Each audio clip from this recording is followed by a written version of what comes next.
सभी को नमस्कार। आज का वीडियो बहुत ही इंपॉर्टेंट टॉपिक पे होने वाला है। यहाँ पर हम स्मॉल कैप के स्कीम्स को कंपेयर करेंगे। अगर आप एक म्यूचुअल फंड इन्वेस्टर हो तो आप 100% चांसेस है कि आप स्मॉल कैप में इन्वेस्टमेंट करते हो, चाहे वो क्वांट हो, निपॉन इंडिया हो, कोई भी कंपनी हो, एचडीएफसी हो, आपका आईसीआईसीआई हो, बैंक ऑफ इंडिया हो, कोटक का स्मॉल कैप हो, किसी में ना किसी में आपका इन्वेस्टमेंट होगा। तो यहाँ पर हम कंपेयर करने वाले हैं एक फंडामेंटल बेसिस के ऊपर, पीई रेशियो के बेसिस पर या फंडामेंटल सेक्टर के बेसिस पर, एवं के बेसिस पर, रिटर्न्स के बेसिस पर कि सबसे अच्छा बेस्ट म्यूचुअल फंड्स कौन सा रहेगा आपको इन्वेस्टमेंट करने के लिए। जो एग्जिस्टिंग इन्वेस्टमेंट्स है उनको भी टेंशन लेने की जरूरत नहीं है। मैं आपको डिटेल में कहाँ पर होल्ड करना है, कहाँ पर सेल करना है, वो भी बताऊंगा। तो सबसे एक छोटी सी रिक्वेस्ट है कि चैनल को प्लीज सब्सक्राइब करना, हमें 1000 तक काउंट पहुंचाना है। तो इतनी छोटी सी रिक्वेस्ट है कि चैनल को आपको सब्सक्राइब करना, ठीक है। इमीडिएटली स्क्रीन के ऊपर देखते हैं। यहाँ पर पहला फंड आता है क्वांट का स्मॉल कैप, दूसरा आता है निपॉन इंडिया का स्मॉल कैप, तीसरा आता है आपका कोटक का small cap, bank of India का स्मॉल कैप। पहले एक क्लियर साइकोलॉजी आपको समझनी है कि कोई भी अगर म्यूचुअल फंड की स्कीम है, जितना छोटा एयूएम होता है, एसेट अंडर मैनेजमेंट या फिर फंड होता है, उतने ज्यादा जो फंड मैनेजर है वो रिस्क ले सकते हैं। अगर आप आईसीआईसीआई सिक्योरिटीज, मैं बहुत बार आईसीआईसीआई सिक्योरिटीज को ट्रेस करता हूँ क्योंकि वहां पर क्या है ना, उनका फंड साइज बहुत बड़ा रहता है। मतलब 40,000 करोड़, 50,000 करोड़ उनके लिए ये बहुत कॉमन चीज है। 50,000 करोड़ के भी बहुत सारे फंड्स है उनके पास, ठीक है। तो उसके उस समय जो फंड मैनेजर है उनको बहुत क्रिटिकली, एक बहुत स्टेबल तरीके से थिंक करना पड़ता है कि कहाँ पर इन्वेस्टमेंट होनी चाहिए। वो रैंडम रिस्क ले नहीं सकते क्योंकि एयूएम बहुत बड़ा है।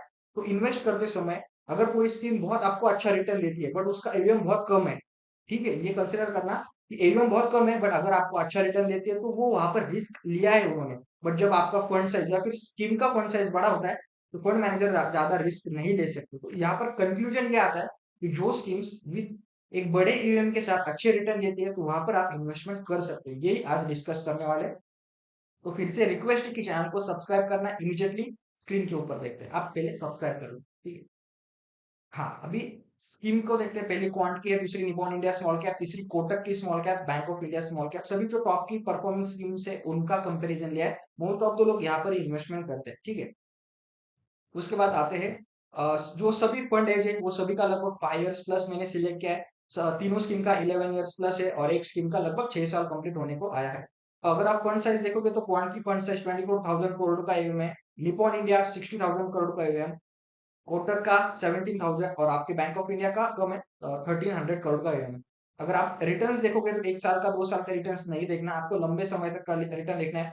3 साल, 3 साल भी नहीं देख सकते आप क्योंकि 3 सालों में सभी के रिटर्न्स बहुत अच्छे बने। अगर आपको रिटर्न देखना है तो आप 5 साल या 10 साल के हम रिटर्न देखेंगे। यहाँ पर अवेलेबल 5 इयर्स के रिटर्न है तो वो हम कंसिडर करने वाले हैं। 5 साल के रिटर्न आपके क्वांट के 49% मिला है, आपको निपॉन के 38% मिला है, 38% का सीएजीआर है। उसके बाद कोटक का 34%, बैंक ऑफ इंडिया 40%। आप म्यूचुअल फंड स्कीम को ये देखकर जज नहीं कर सकते। मैं आपको एक थोड़ा एनालिसिस बताता हूँ कि 49% का सीएजीआर मिला, लगभग 50% का सीएजीआर मिला है 5 सालों से। मतलब 5 सालों में हर साल आपको 50% का रिटर्न क्वांट के स्कीम ने दिया है। तो मैं इसी स्कीम को इन्वेस्टमेंट करता हूँ। इसका एक रीजन बताता हूँ। अगर आप यहाँ पर 6 साल का, 6 मंथ का सीएजीआर देखते हो, 6 मंथ का रिटर्न देखते हो, तो सभी स्कीम को कंपेयर करें तो क्वांट का सबसे कम रिटर्न है। अगर आप 3 मंथ्स का रिटर्न देखते हो तो सभी स्कीम को मिला, अगर आप कंपेयर करोगे तीनों स्कीम को, तो क्वांट का रिटर्न सबसे कम है। तो आपको लॉन्ग टर्म व्यू देखना है, आपको शॉर्ट टर्म से कंपेयर नहीं करना।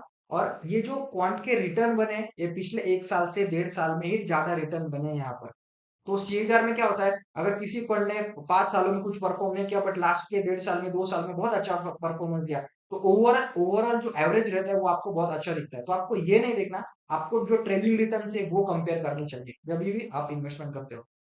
उसके बाद एक पॉइंट आता है स्टैंडर्ड डेविएशन का। स्टैंडर्ड डेविएशन मतलब आपका फंड कितना, अगर मार्केट में अनसर्टेनिटी आती है तो कितना मूव कर सकता है, लेफ्ट राइट, अप अप और डाउनवर्ड में कितना मूव करता है। जितना स्टैंडर्ड डेविएशन ज्यादा है उतना फंड आपका रिस्की होता है।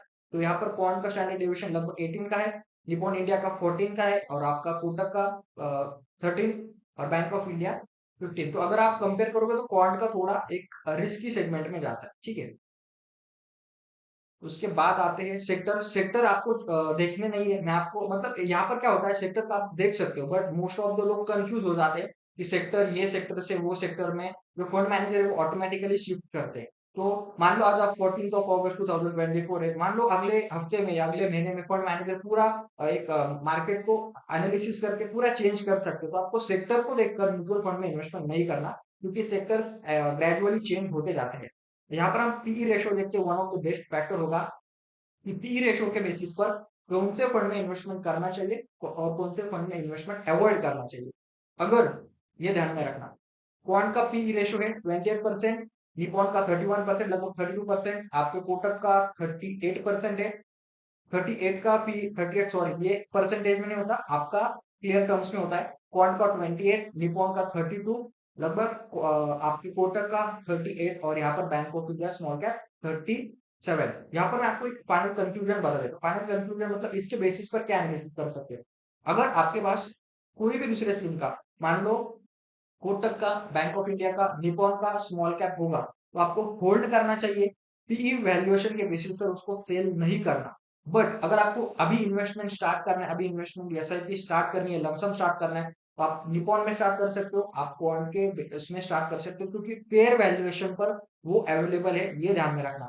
ये सुनकर कि क्वांट के वैल्यूएशन कम है, निपॉन का वैल्यूएशन कम है, बाकी दोनों को ज्यादा है, क्वांट को बेचना नहीं है। क्योंकि मान लो कि आपका इन्वेस्टमेंट 6 महीने पुराना होगा, आपका इन्वेस्टमेंट 1 साल 2 साल पुराना होगा, वहां पर पी रेशियो आपका अच्छा अवेलेबल है, तो यहाँ पर बेचना नहीं है, आप कंटिन्यू होल्ड कर सकते हो। बट अगर आप फर्स्ट टाइम इन्वेस्टर हो या फिर आपको लमसम इन्वेस्टमेंट करना है, तो यहाँ पर आप क्वांट में, निपॉन में प्रेफर कर सकते हो। एक छोटी सी इशू है कि निपॉन इंडिया का स्मॉल कैप आपके लमसम इन्वेस्टमेंट अलाउड नहीं करता, आप डायरेक्टली क्वांट में कर सकते हो, ठीक है। P B ratio, price to book value, अगर आप देखें तो मतलब कितना ओवर वैल्यूड है, तो वो भी आपका क्वांट का स्मॉल कैप जो है आपका, वो कम वैल्यूएशन पर अवेलेबल है। यहाँ पर भी आप उससे इन्वेस्टमेंट कर सकते हो, या फिर निपॉन का आप उसमें भी इन्वेस्टमेंट कर सकते हो, बट वो थोड़ा फेयरली ज्यादा वैल्यूड है, ठीक है। पी रेशो, पीपी रेशो, ये वैल्यूएशन के टेक्निक है। और अगर आपको और एक यहाँ पर बताओ, तो इक्विटी का इन्वेस्टमेंट 87% का है क्वांट स्मॉल कैप में, निपॉन में 95%, कोटक कोटक में 96%, bank of India small cap में 97%, ठीक है। तो क्वांट के इसमें उन्होंने ज्यादा कमोडिटी में इन्वेस्टमेंट किया, या फिर डेट में उनका थोड़ा इन्वेस्टमेंट है एज कम्पेयर टू अदर। तो वो क्या कर सकते हैं, मार्केट में अपॉर्चुनिटी देखकर इक्विटी कमोडिटी बेचकर इक्विटी में इन्वेस्टमेंट कर सकते हैं। तो फिर से ये डिस्क्लेमर है कि Kotak, bank of India, Nippon बेचना नहीं है क्वांट को देखकर, क्योंकि क्वांट के रिटर्न्स फिलहाल एक 6 महीने में, 3 महीने में सबसे कम बने। बट मैं ये कहता हूँ कि अगर आपका लॉन्ग टर्म होराइजन हो, तो आपको टेंशन लेने की जरूरत नहीं, ठीक है।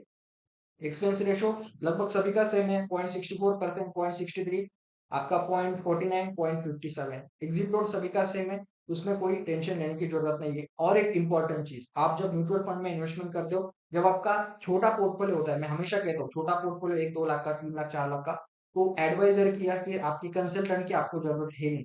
बट अगर आपका बड़ा पोर्टफोलियो है, तो आपके पास एडवाइजर या कंसल्टेंट होने चाहिए, क्योंकि उससे होता क्या है कि वो आपको business cycle fund, thematic fund, आपके बैलेंस एडवांटेज में कब इन्वेस्टमेंट करना है, कब इन्वेस्टमेंट चेंज करनी है, मैं थोड़ा आपको ये एनालिसिस बताता हूँ कि एडवाइजर होने से होता क्या है। मान लो आपके पास एक एडवाइजर है, या फिर आपका फाइनेंशियल कंसल्टेंट है, कोई भी हो, जब मार्केट एक अनसर्टेन सिचुएशंस में होते हैं, तब आप डेट फंड में इन्वेस्टमेंट करोगे, तब आप बैलेंस एडवांटेज फंड में इन्वेस्टमेंट करोगे, जहां पर डेट का प्रोपोर्शन ज्यादा होगा, ठीक है। वहां पर जब मार्केट नीचे गिरेगा, आपके रिटर्न्स तो स्टेबल रहे, क्योंकि आपने बैलेंस एडवांटेज फंड में या फिर कंजर्वेटिव हाइब्रिड फंड्स में इन्वेस्टमेंट किया था। तो वहां पर आपको वो बैलेंस एडवांटेज एडवांटेज फंड बेचकर आपको वही मिड कैप में, लार्ज कैप में, या फिर आपके फ्लेक्सी कैप में इन्वेस्टमेंट करना होता है, क्योंकि आपने नीचे आते समय आपने आपकी कैपिटल को सेव किया, बट अभी ये जब नीचे आता है मार्केट, तो वो बेस्ट टाइम होता है इन्वेस्टमेंट करने के लिए। ये सभी चीजों का आपको कोई तो एक मेंटर होना चाहिए, एक आपका कंसल्टेंट होना चाहिए, ये ध्यान में रखना जब आपका बड़ा फंड, ठीक है। अभी इंडिविजुअल बेसिस पर कंपेयर करते हैं कि क्वांट का, निपॉन का, बैंक ऑफ इंडिया का, ये है कोटक का, कि इनका जो लार्ज कैप या फिर स्मॉल कैप कितना प्रोपोर्शन है। अभी मैं आपको थोड़ा, अगर आप पिछले 1-2 महीने से देखोगे, तो मार्केट बहुत अनसर्टन सिचुएशंस में है, ठीक है। बट यहाँ पर जो फंड्स अनसर्टन सिचुएशंस में लार्ज कैप को ज्यादा होल्ड करता है, मिड कैप को ज्यादा होल्ड करता है, वहां पर हम हमारा इन्वेस्टमेंट प्रेफर करेंगे, ठीक है। क्वांट का अगर देखें, तो पहले कोटक का देखते हैं, कोटक में कितना है, कोटक में स्मॉल कैप कितना है, 71% का स्मॉल कैप है। बैंक ऑफ इंडिया में 82% का है। निपॉन में आपका 71% है, क्वांट में आपका 66% है। अगर ये बेसिस पर देखते हो, तो आप कहाँ पर इन्वेस्टमेंट आपका प्रेफर कर सकते हो, निपॉन में कर सकते हो, 71 है मेरे ख्याल से, ठीक है। कोटक में भी 71 है, आपका क्वांट का 66% है, उनका कमोडिटी में भी इन्वेस्टमेंट है। यहाँ पर आप वो चीज प्रेफर कर सकते हैं इन्वेस्टमेंट करने के लिए। तो मेरा प्रेफरेबल आपको यही सजेशन रहेगा, आप निपॉन में, अगर आप एक सेफ इन्वेस्टर हो, एक थोड़ा कंजर्वेटिव माइंडसेट से चलते हो, तो आपको निपॉन प्रेफर करना चाहिए क्वांट को छोड़कर, ठीक है। आप एक थोड़े एग्रेसिव हो, मैं खुद एक बहुत कंजर्वेटिव इन्वेस्टर हूँ, क्योंकि जब फंड्स बड़े बड़े होते हैं 20 लाख 30 लाख 40 लाख 1 CR का, तो कंजर्वेटिव माइंडसेट से ही चलना पड़ता है। तो वहां पर मैं निपॉन को प्रेफर करूंगा, लमसम होता नहीं, एसआईपी होगा। बट अगर आप थोड़ा एग्रेसिव हो तो आप क्वांट को प्रेफर कर सकते हो। यहाँ तक अगर एनालिसिस अच्छा लगा होगा तो चैनल को प्लीज सब्सक्राइब करना, और वीडियो देखने के लिए thank you very much. Have a great day.